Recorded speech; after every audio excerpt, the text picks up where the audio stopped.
Okay, well, recently I did a lecture on Maxwell's equation in a charge-free region, changing them to the wave equation. Today we're going to be looking at trying to change Maxwell's equations into non-charge-free. In other words, we have charges and we have current densities, and we'll try to change them into a pseudo-wave equation. So let's try to do that today. Here are some of Maxwell's equations right here. Del dot E is equal to charge density rho divided by epsilon naught. Del dot B is equal to 0. Del cross E is equal to negative partial of B with respect to time. And, of course, all of these are vector equations.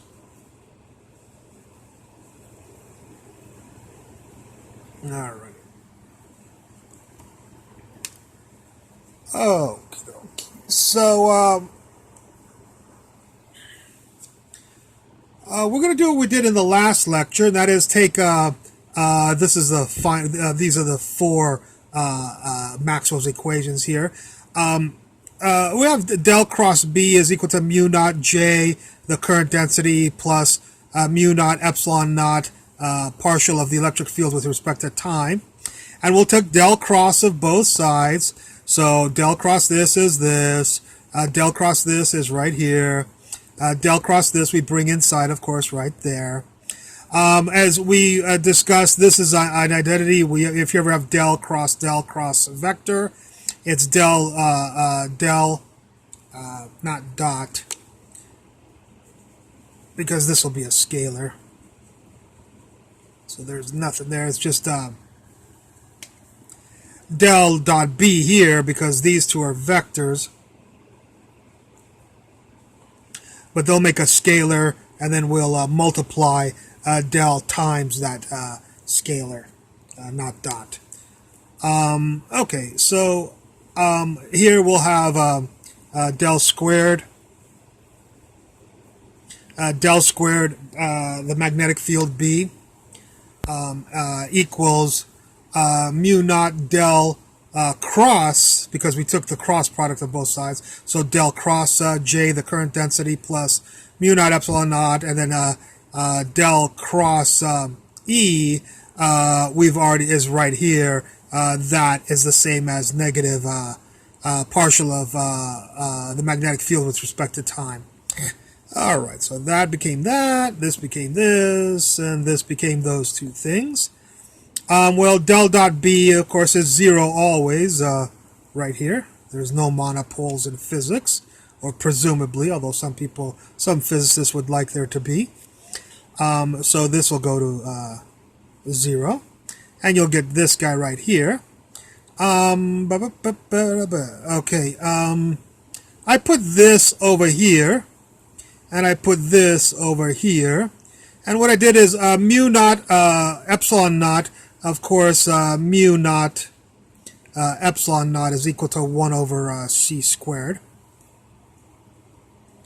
So for this, I put 1 over c squared right there. And this just remained the same here. You'll notice the signs are different. I multiplied this through by a negative. So this will be positive, this will be negative, and this will be, this is negative right here, so it'll be positive right there. So this becomes this with a little bit of algebra. That's the second partial of the magnetic field with respect to time. Okay. So this is one of our equations that we get that is different. Notice that this is the wave equation, but it's got an extra term because we have current density that is not equal to 0. Okay, so let's do the other one like we did in our other lecture, and that is that and we'll start with this Maxwell's equation right here, which is the same as that over there. And we'll take del cross both sides, so we get this right here. And del cross E is, of course, these two, according to identity, the vector calculus identity. And del cross E, remember, I'm sorry, found another mistake here. This will be del cross B right here. There's a nice mistake, but that's okay. It's funny, though, that I did make the correct substitution, even though I had the wrong formula. Anyways, this will be del, of course, del cross both sides is del cross b here. I made a mistake there. Luckily, we caught it.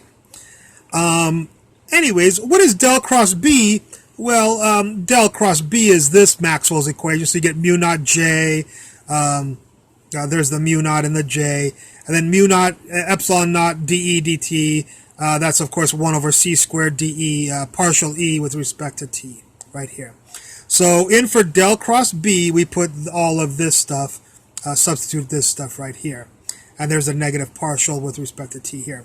So this will become this once you substitute in for that, and you change this vector identity. Okay, let's see what we got here. Well, this is right here, of course. I won't worry about the signs. I'll discuss that in just a second. So that's right there. This times this is right here. This times this is right there. So I'll read these off real quickly. This is del squared electric field equals 1 over c squared, the speed of light squared. Second partial derivative of electric field with respect to time. That's this term, this times this. And then mu naught times partial of J, the current density with respect to time. And then we have this guy right here. Well, who's that guy? He's this guy right here. So the del is right there, and del dot E, of course, we said over here, del dot E is rho over epsilon naught. So for del dot E, we'll put in rho and epsilon naught right there.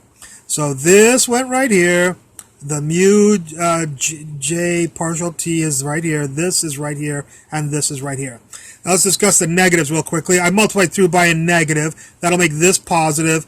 It'll make this positive. It'll make this guy positive. And when you scoot this over, it'll become negative. But then when you multiply through by a negative, it'll become positive. So algebraically, this is equal to this right here.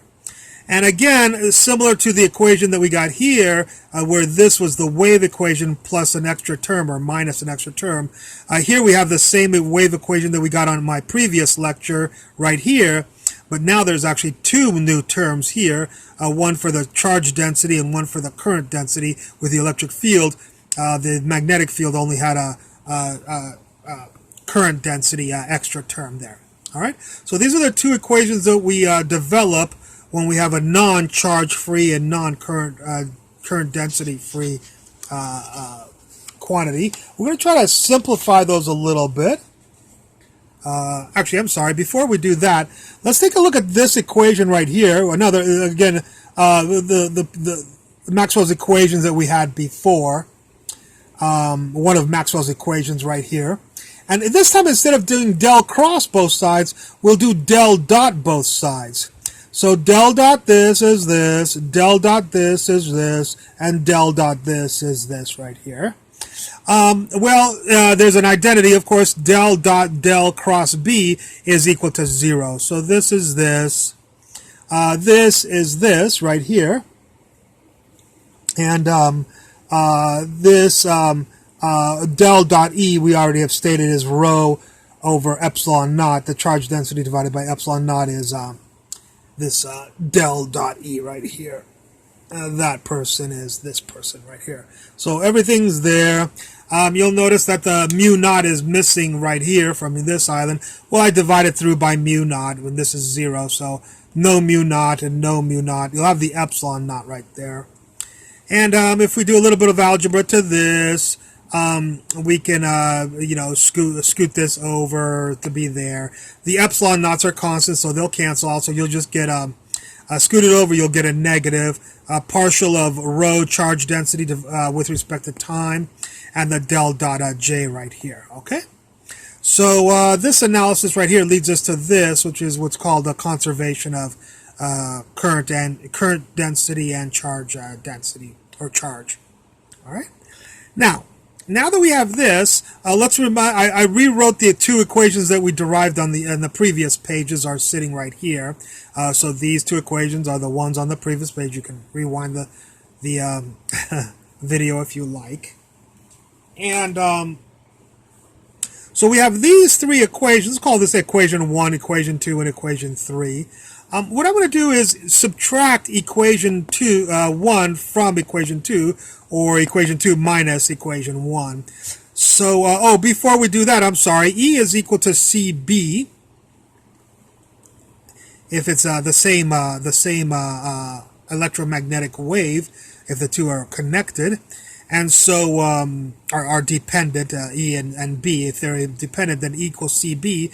So what I'm going to do is take this is not the equation that we derived before. I've multiplied everybody by C, which is, of course, algebraically legal.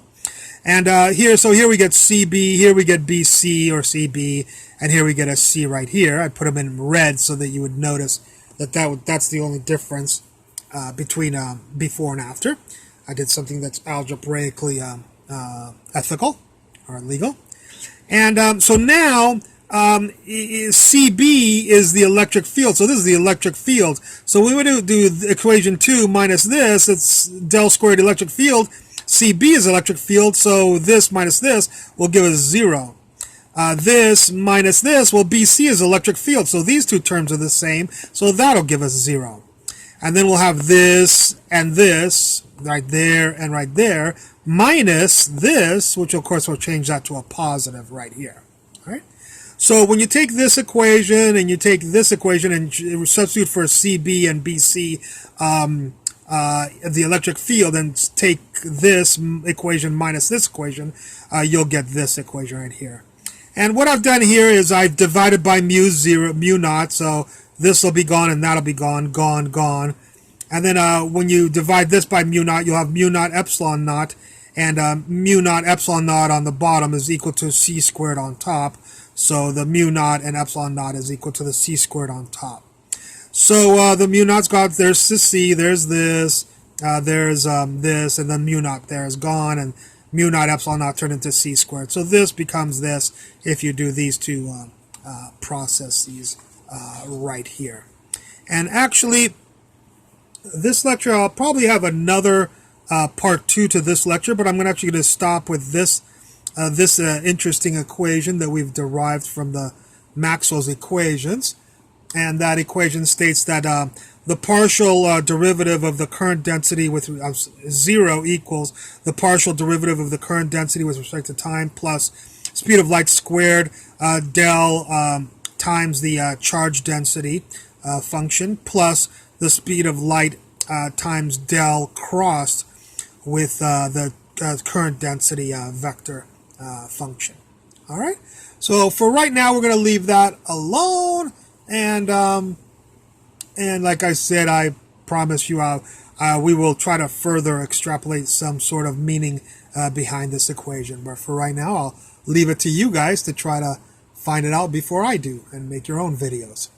Anyways, I hope you enjoyed this lecture. I look forward to any comments at the bottom, and thank you very much for watching.